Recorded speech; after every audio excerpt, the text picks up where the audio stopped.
ಎಲ್ರಿಗೂ ನಮಸ್ಕಾರ. Welcome to Lotus Silk. ನಾನಿವತ್ತು ನಿಮಗೆ ಪ್ರೆಸೆಂಟ್ ಮಾಡ್ತಾ ಇರೋ ಸ್ಯಾರಿ ಬಂದು pure Kanjivaram handloom silk sari ಬರುತ್ತೆ.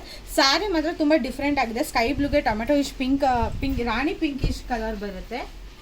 ಸ್ಯಾರಿ ನೋಡಿ ಔಟ್ಲುಕ್ ಸ್ಯಾರಿ ನಿಮ್ಗೆ ಈ ಥರ ಬರುತ್ತೆ. ಆಲ್ ಓವರ್ ಸ್ಯಾರಿ ಪೂರ್ತಿ ಚೆಕ್ಸ್ ಬಂದು ಬಾರ್ಡರ್ ಮೇಲೆ ಬಾರ್ಡರ್ ಬಂದಿದೆ.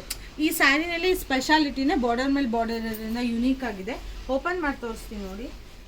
ಸ್ಯಾರಿ ಪೂರ್ತಿ ನಿಮ್ಗೆ ಈ ಥರ ಬರುತ್ತೆ. ತುಂಬ ಯುನೀಕಾಗಿ ಕಾಣಿಸುತ್ತೆ. ಎಲ್ಲ ಫಂಕ್ಷನ್ಸಿಗೂ ಎಲ್ಲ ಕಲರ್ಗೂ ತುಂಬ ಯುನೀಕಾಗಿ ಕಾಣಿಸುತ್ತೆ. ಬಟ್ ಏನಂದರೆ ವಿಡಿಯೋದಲ್ಲಿ ಸ್ವಲ್ಪ ಡ್ಯೂಯಲ್ ಶಾರ್ಟ್ ಕಾಣ್ಬೋದು. ಲೈಟ್ ಸ್ಕೈ ಬ್ಲೂ, ಲೈಟ್ ಆನಂದ ಕಲರ್ ಬರುತ್ತೆ. ಸ್ಯಾರಿ ಔಟ್ಲುಕ್ ನಿಮ್ಗೆ ಈ ಥರ ಬರುತ್ತೆ. ಕಲರ್ ವೇರಿಯೇಷನಲ್ಲಿ ಡ್ಯೂಯಲ್ ಶೇಡ್ ಕಾಣುತ್ತೆ. ಶಾಪ್ ವಿಸಿಟ್ ಮಾಡಿದ್ರೆ ನಿಮಗೆ ನೀಟಾಗಿ ಪರ್ಫೆಕ್ಟಾಗಿ ಗೊತ್ತಾಗುತ್ತೆ. ಟಚ್ ಆ್ಯಂಡ್ ಫೀಲ್ ಮಾಡಿ ಪರ್ಚೇಸ್ ಮಾಡ್ಬೋದು. ಪಲ್ಲು ಬಂದು ರಿಚ್ ಪಲ್ಲು ಬರುತ್ತೆ. ಬ್ಲೌಸ್ ಬಂದು ಪ್ಲೈನ್ ಬ್ಲೌಸ್ ಬರುತ್ತೆ. ಎರಡೂ ಕಡೆ ಈಕ್ವಲ್ ಬಾರ್ಡರ್ ಇದ್ರೆ ತುಂಬ ಎಲಿಗೆಂಟಾಗಿ ಕಾಣಿಸುತ್ತೆ. ಸ್ಯಾರಿ ನೋಡಿ ಔಟ್ಲುಕ್ ಈ ಥರ ಬರುತ್ತೆ. ಸ್ಯಾರಿ ಯಾರಿಗಾದ್ರೂ ಇಷ್ಟ ಆದರೆ please take a screenshot and thank you for watching.